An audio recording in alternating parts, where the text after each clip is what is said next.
Where are the microphones? It's the one on each side. I hope I'm going to take the prerogative and ask the first question. So it was a wonderful speech. In the first half in particular, you sketch out a world in which on the one hand there's increasing chaos and loss of faith in the institutions that have enabled global cooperation, and on the other hand, a greater need for that cooperation. So I am curious, by the way, if you choose when you're done being Prime Minister and you do want to come be a professor here, give me a call. I am curious, how do you see then solving that problem? How do you see getting the global cooperation we need, given all the other circumstances that are undermining it? Thank you. Through the tradition of LSE, the guests have to pour his own drink. Wait, I poured it. How do you see that? Now, it's a difficult question. I think is your is it on? All right. Okay. Then what is this for? Now it's on. Oh, now, it's on. Malaysia is of course a small player. That's why we've taken a position first to recognize we cannot be in a state of denial. There are tensions, turbulence. We engage. We have excellent relations. ASEAN, the most peaceful in the region, the fastest growing economy.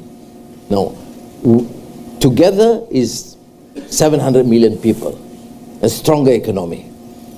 We engage, traditionally very much so with the West, with the United States, but now with close proximity to China and the economic juggernaut they have turned to be, we continue to engage with them very strongly, at the same time maintain. It's a very tough position to navigate between these two countries, but we are adamant to ensure that there is centrality in terms of policies. We are a democracy, and democracy demands democratic accountability in policies that we introduce, but the fundamentals is the economy. Larry, it is problematic, yes.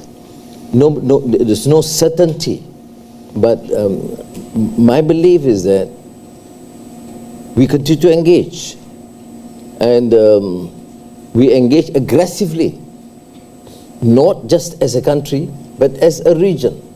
And the strength of ASEAN is that although there's minor differences, we are compact as a group, and that therefore I think we would be able, I'm more optimistic. I think we are able to navigate effectively.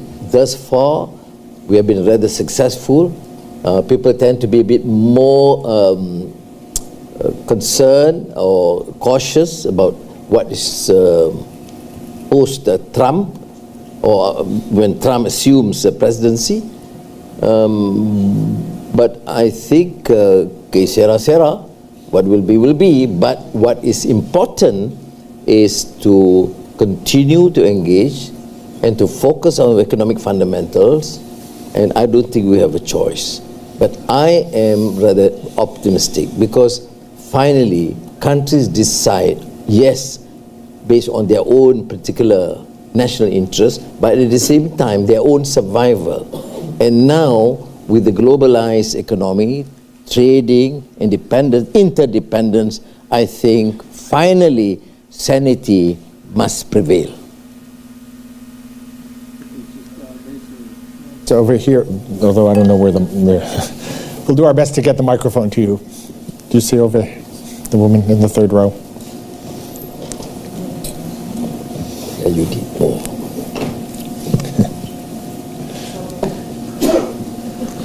Assalamu alaikum. It's an honor to see you, Prime Minister. I'm Rowena Abdulrazak. I'm with Mercy Humanitarian UK. We're a charity based here that provides mental health support for Malaysian students. But my question is actually about the uncertainties that face the Islamic world. There's a lot of rivalries, especially between the Sunni and Shiite countries, exemplified by the Saudi-Iranian rivalry. And I was wondering how Malaysia can navigate these uncertainties and rivalries within the global ummah. Thank you. But uncertainty is not only with the Islamic world, uncertainties in Europe, Ukraine and Russia, uncertainties with the prospects of Trump policies, and importantly, we continue to engage. Malaysia is fortunate in that sense that we engaging with all parties, and every time there are representatives from the administration, U.S. administration, for example, asking us why Russia, why Iran. I say, look, we engage. In fact, as you know, I made this very, very controversial decision when I met the then leader of Hamas, Ismail Haniyeh. And the Western world became like berserk. Why? I said, I engage. You engage with everybody. Why can't I engage? There are points I agree, points I disagree. But the bottom line is to promote peace and strongly urge them to secure peace and to give them that support. That was after his grandchildren and son were killed in the Israeli attack.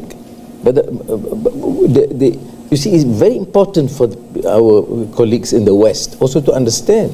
You have strong views against Russia, you have strong views against Hamas. Others have strong views against many other things, including the colonization and aggression of Israel. But what is, to me, critical is the need to secure and attain peace. And therefore, my role in terms of my engagement with Ismail Haniyeh then is to urge him to say, like, I represent Malaysia and many voices in the Muslim world. We are very supportive of you, but at the same time, you must secure peace. And the cessation of hostilities is critical for the survival of your children and the future of Palestinians. What is wrong with that? So, to my mind, thank you. We will continue to do this. And at the same time, listen to the voices. Even when I met Prime Minister Kia, he knows my position. And we are talking about the need for a two-state solution, and very supportive of the need to attain peace. And then with, for example, Ishiba, Prime Minister of Japan, he proposed that Malaysia, together with Japan, co-chair immediately the reconstruction fund for reconstruction of Gaza. Yeah?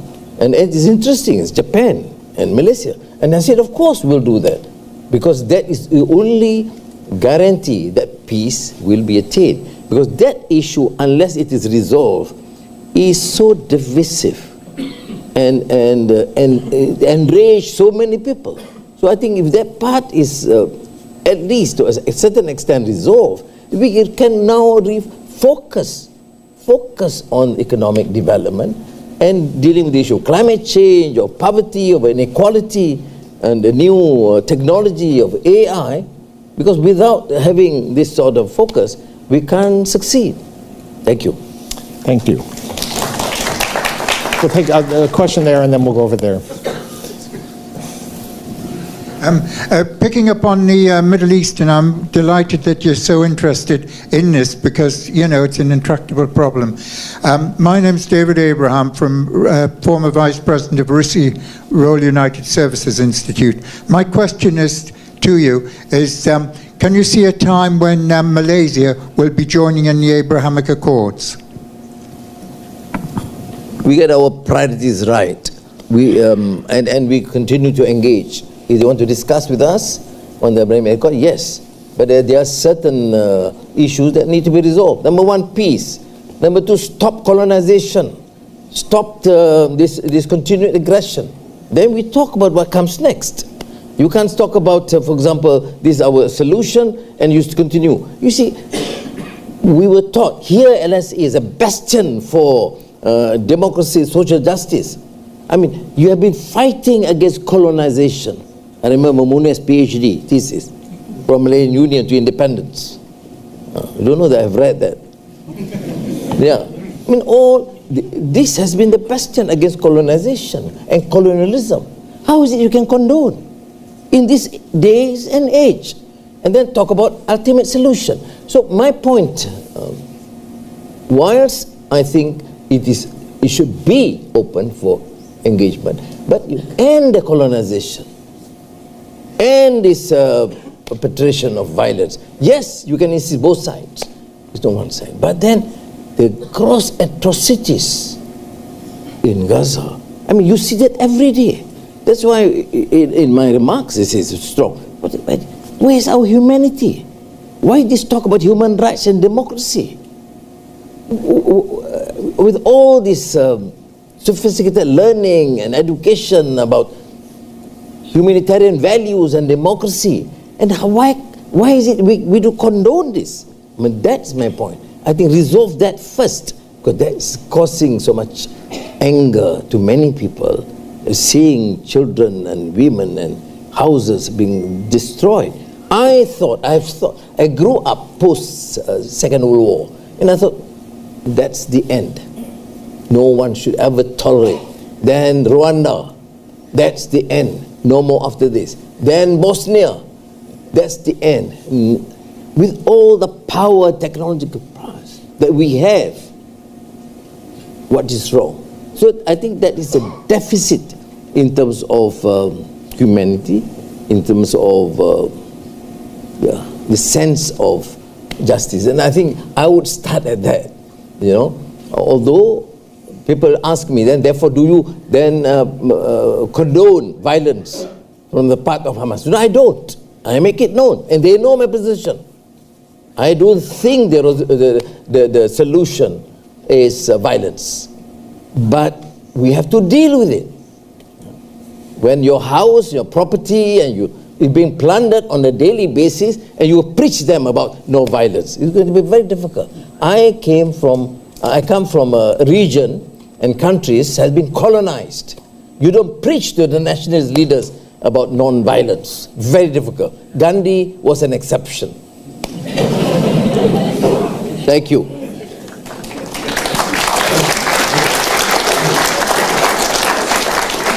Thank you, Yang Ahmad Berhormat Dato' Anwar Ibrahim, Prime Minister of Malaysia, for your inspiring lecture on Malaysia's global strategy in an uncertain era. My name is Dr. Irene Cheng, a partner of Echo 8 Global Investment Group. We help countries achieve net zero faster using cutting-edge technologies. One of the many projects that we are doing, the most exciting one, is a system that clears all the rubbish and converts landfills to materials and byproduct that can be traded to boost the economy. What would be your suggestion for me to be able to bring this technology to Malaysia, to other ASEAN countries, to improve sustainability and global climate change? Thank you. The meaty minister is here, Maida is here, and you should seriously. You should engage with them immediately, and we give a priority to this. But does the rubbish include some rotten politicians?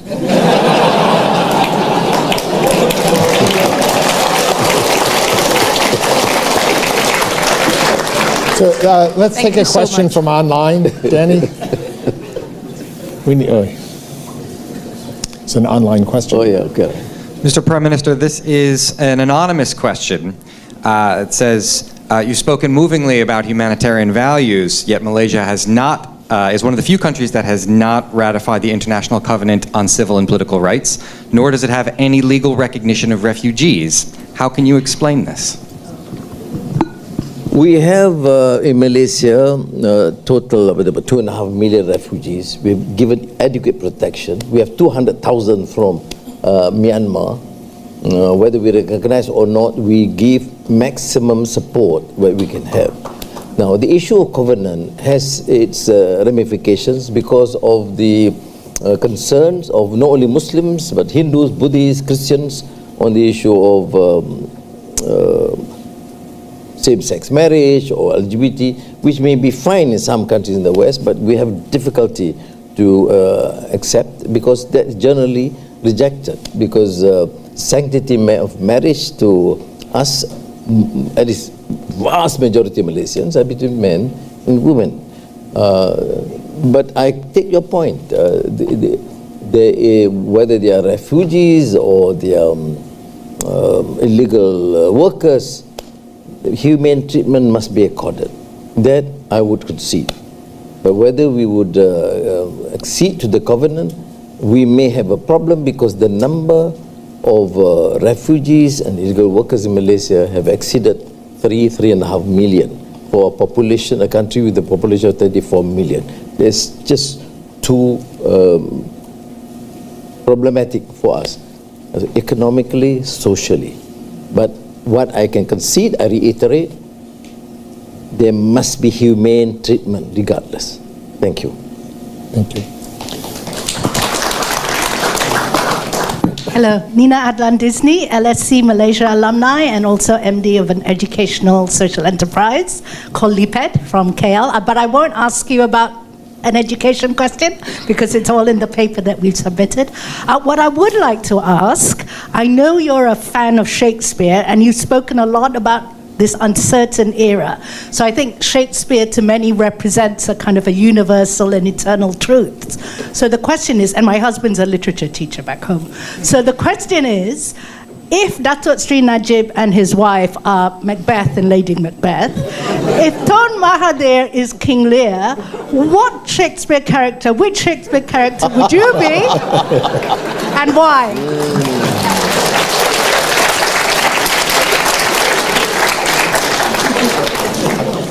Not counting Romeo. Yeah, Romeo and Macbeth.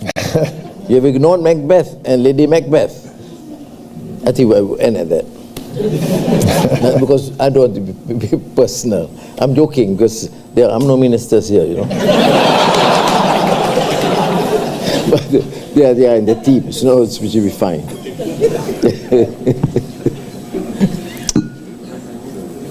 We've got a lot of hands up there and very few down here, but that's totally fine. Let's go to the gentleman with who's seemed very anxious. Thank you very much. I'm Robert Yates. I'm a visiting professor in practice here at the LSE.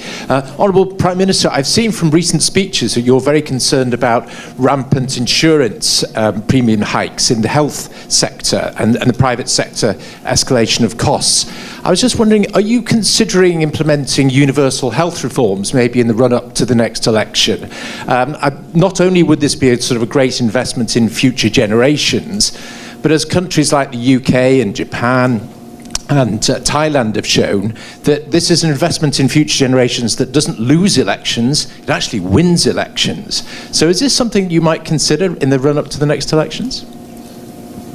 The Ministry of Health has been entrusted with this task of making major recommendations about public health reform, which means strengthening the either national insurance of a sort, but the issue with the private sector was a bit to curtail this excessive sort of rates, and particularly in the name of health facilities. That was the controversial issue recently, and I think we are tough on that. We say, look, of course, they are private sector; they can attain profit, but there is a limit. Unless you have this super class of a sort of a specialist center of the Mayo type, but otherwise the general private institutions must at least have some ground rules to follow and to be accountable to the charges that are made and also the treatment and follow up for the patients. All right? But back on Shakespeare, I forgot to mention, look, he remains to my mind not only the pillar of the Western canon, as Harold Bloom have said in his Western canon, but I think he's a genius and a great humanitarian, and it's a lot of things that we need to learn. I presented a paper to the World Shakespeare Conference, I remember, on Shakespeare from the prism of prison walls. It's interesting, but you reread Shakespeare. I mean, of course, I reread Shakespeare in all my years in prison, 4.5 years, with copious notes, 4.5 times with copious notes. And it is enriching, it's enlightening, it's a very humane approach to understand society and mankind, and womankind, of course. So I would strongly encourage students to, from time to time, reread Shakespeare. Questions from here. Thank you so much, Dato' Sri, for honoring us with your presence. My name is Imran. I'm a philosophy student here. I'm doing my master's in philosophy and public policy here at LSE. My question is, Dato', forgive me if this question is a bit personal, but as a student, very passionate about his nation, I'm quite intrigued. From your days as a student activist and now you as a Prime Minister, I was wondering what changed, whether in your beliefs, philosophical basis, motivations, and what stayed the same. Thank you, Dato'. Yeah, it's an interesting question. Do one change? Yes. You grow older, you mature, you seem to be more tolerant on, issues of the flaws and weaknesses of people. But there are some fundamental views that have not changed. I believe in freedom. I believe that in good governance. I understand through philosophy and history that countries can emerge great, to become great, or be destroyed. From the Khaldunian theory to Toynbee, the cycle is true, which means good governance must be central. So those things have not changed. And then there's one part. That is why I think in our Madani concept, we don't compromise. How could people take about cases, the past cases? Is different. But in the 2 years in governance, my colleagues are here. No compromise on issues of corruption, of leaders squandering wealth. It doesn't matter whether it's a coalition or not. That this was the ground in that understanding. And I think Malaysia has that potential in the past, but destroyed because of poor governance, because of greed and endemic corruption. And don't deny, one cannot deny that. Is known internationally. So I think you on these issues, principles, you have that.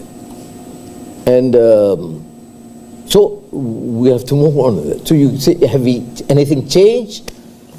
Not an issue of governance, not an issue of corruption, not an issue of respecting individual rights. Malaysia is a multiracial, multicultural country. Malays, Bumiputras, Muslims are the majority. We have constitutional guarantees. But this penchant of going on the race-based policies or insulting and abusive and creating hatred and suspicion and prejudice by race, to me is sickening. Yes, we are encountering that. We have big battles with the opposition. On many issues, if they can criticize me like an alumni's report on education, I don't feel in any way insulted. In fact, I immediately wrote a note to the Minister of Education, please give your personal attention and give me a report latest in 2 weeks. That was my note to her. But when you talk about, Anwar is pro-Chinese and why is it he needs to go to a Chinese restaurant and eat, it's a bloody sickening thing to happen. And I think I need you, particularly the young, to understand this. Of course we have our ground rules. We pray. You see? And I don't take pork. I don't drink. I drink water. But there's a tolerance. Your views. I have to respect what you believe in. Why is it so difficult? Because the penchant for populism and racism and religious bigotry. Malaysia is facing that problem. So the vast majority, particularly the young, must have that courage of conviction, tenacity of purpose, to say enough of corruption, yes, but enough racism and enough religious bigotry. What do they have to say? Everything is, there's nothing about policies. There's no major criticism of policies. My colleagues will know, in the 2 years of governance. But there's lots of criticism. We're selling the country to the Chinese have taken over, Penang is going to be Christianized tomorrow. Yeah. and blatant lies. Now, are you a Democrat? Yes. Do you allow them to say what they want? Yes. But do you then allow for such irresponsible act that could disrupt and cause mischief and even break societies apart? So I draw the line. Yes, I'll be tough. You can criticize me for all my policies. You may disagree with these policies, but you cannot use the race and religious card. And you cannot denigrate any person. So when I say, for example, in public speeches, if I want to be a Malaysian leader, the Malay child is my child, the Chinese child my child, the Indian, the Dayak or the Kadazan. You know what they do? They say, how can Anwar, a Malay Muslim, consider a Chinese child his? I mean, level of stupidity. And some of them are, I hope, no LSE graduates.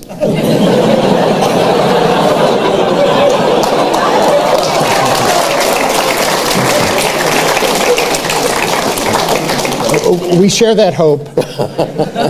And I do want to thank you so much for taking the time to spend with us and for the speech and the questions. And I think I speak for everybody in saying it was really a wonderful, enlightening event. It's really a privilege for us. Unfortunately, the Prime Minister has a very busy schedule, so we have to bring things to a close. What I would ask the audience to do is just to stay seated for a moment while he leaves for security purposes. And again, thank you again very much. Before, just to take this opportunity on behalf of my colleagues, to thank you, Prof. Larry, for the opportunity given, and for you students and professors who are kind enough to be here, to be so supportive. And mind you, I must say this, that all these years, when I was in the doldrums, LSE did give me the place. Anytime I choose to come and address students or teachers, I was welcome. So I must thank you very much for this.